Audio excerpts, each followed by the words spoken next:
थोड्या वेळापूर्वी national testing agency म्हणजेच NTA कडून एक नवीन अपडेट जी आहे ती पब्लिश करण्यात आलेली. जर आपण ही नोटीस बारकाईनं वाचली तर यामध्ये तुम्हाला 3 पॉईंट बघायला मिळतात. सगळ्यात अगोदर यांनी या ठिकाणी मेन्शन केलं की तुम्ही जर नीट UG 2026 साठी तयारी करत आहात तर तुम्हाला जे आहे ते शांतीनं काम घेणं आहे, त्याचबरोबर फोकस होऊन एक्झामचा स्टडी करणं आहे. इकडच्या तिकडच्या ज्या गोष्टी आहेत त्याच्यावर बिलकुल तुम्हाला ट्रस्ट नाही ठेवणं. त्याचबरोबर यांनी सेकंड पॉईंटमध्ये मेन्शन केलं आहे की तुम्ही जर सिटी सेंटरची जी काय त्यांनी तुम्हाला एक स्लिप दिली ती जर तुम्ही डाउनलोड केली असेल आणि बघितली असेल तर तुम्हाला एक आयडिया आली असेल की 99.2% जे विद्यार्थी आहेत ना तर त्यांनी ॲप्लिकेशन फॉर्ममध्ये जे काय पहिलं सिटीचं नाव टाकलं होतं किंवा पहिला चॉईस जो फिल केला ना त्या सिटीमध्ये तुम्हाला तुमचं एक्झाम सेंटर दिलेलं आहे, जेणेकरून की प्रवास करताना तुमचे कुठल्याही प्रकारे हाल होऊ नये. त्याचबरोबर जर तुम्हाला ज्या सिटीमध्ये सेंटर अलॉटमेंट झालं आहे ते सेंटर कोणत्या स्कूलमध्ये किंवा कॉलेजमध्ये तुमची एक्झाम होणार आहे ह्याची जर एकदम सविस्तर माहिती हवी असेल तर 26 एप्रिल 2026ला जे आहे NTA कडून तुमचं ॲडमिट कार्ड रिलीज केलं जाणार आहे आणि त्या ॲडमिट कार्डमध्ये तुमचं कोणत्या सेंटरवर जे आहे ते एक्झाम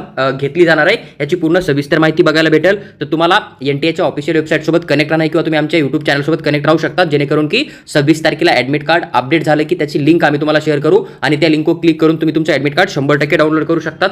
त्याचबरोबर NTA या ठिकाणी मेन्शन केलंय की सध्या जे काही इकडे तिकडे अपडेट तुम्हाला सोशल मीडियावर बघायला भेटतात त्या अपडेटवर कुठल्याही प्रकारे ट्रस्ट करणं नाहीये. NTA जे आहे ना ते एकदम फेअरलेस आणि ट्रान्सपॅरंट जिथे आहे तुमची एक्झाम घेणार आहे, त्याच्यामुळे पेपर लीक झाला किंवा अशा गोष्टी झाल्या तशा गोष्टी झाल्या, पेपर आधीच फुटला, ह्या गोष्टीवर तुम्हाला जास्त वेळ वाया न घालवता बिलकुल अभ्यासामध्ये फोकस करणे आणि तुम्हाला जे आहे ते अभ्यास कंटिन्यू करणे, कुठल्याही प्रकारे पेपर लीक होणार नाहीये याची पूर्ण जबाबदारी जी आहे ती NTA स्वतःवर घेत आहे. त्याचबरोबर तुम्हाला तुमच्या जे आहे ते हेल्थची पण काळजी घेणं, जेणेकरून की शेवटचे जे काय 7-8 दिवस असतील त्या डेजमध्ये तुम्हाला आजारी नाही होणं, जेणेकरून की तुम्ही जर आता आजारी पडला तर तुमचं पूर्ण वर्ष जे आहे ते मेहनतीचं एकदम बेकार होऊन जाईल. त्याच्यामुळे तुम्हाला तुमच्या हेल्थची सगळ्यात जास्त काळजी घेणं आहे. थोडा अभ्यास जरी कमी झाला तरी तुम्ही वर्षभर खूप सारी मेहनत केलेली, त्याच्यामुळे हेल्थवर तुम्ही फोकस करा.